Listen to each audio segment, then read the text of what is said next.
Täna tuleb õnnitleda Henn Põlluaasa ja mitte ainult sellepärast, et Riigikogu esimehena sai temast tähtsuselt teine mees Eesti Vabariigis. Õnnitleda tuleb ka sellepärast, et koos temaga muutus vastuvõetavaks ka rahvuslik euroskeptitsism. Enam ei saa euroskeptikuid sõimata nii, nagu juhtub. Vasakajakirjanikelgi tuleb hakata sõnu senisest hoolikamalt valida, kui nad räägivad asepresidendiga. Samas on tegelikult õudne meenutadagi, kui koledaid sõnu kasutas kas või endinegi peaminister selleks, et väljendada oma põlgust põlissoomlaste erakonna vastu, kelle juht Timo Soini on täna aga naaberriigi välisminister.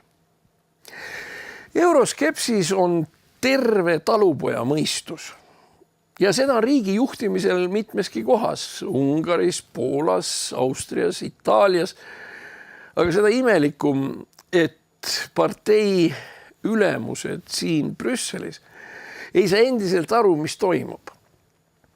Aga toimub see, et rahvas hakkab tasapisi oma võimu tagasi võtma.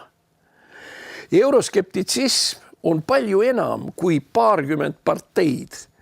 Ta on tulevase Euroopa mõttelaad. Ootame, mai lõpus tulevad Euroopa Parlamendi valimised. Ja meil on igati alust arvata, et populistid teevad seal hea tulemuse. Sest populism tähendab tegelikult rahvameelsust ja vastuolemist kõigele, mis on vana, elitaarne, ülbe ja üleolev.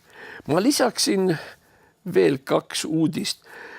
Täna läks minu päris Facebooki lehele üks huvitav teade filmi ajaloost ja teisipäeval kutsun teid kõiki oma fännileheküljele, sest seal tehakse üks väga tähtis avaldus. Kuulmiseni, vaatamiseni, kõike head!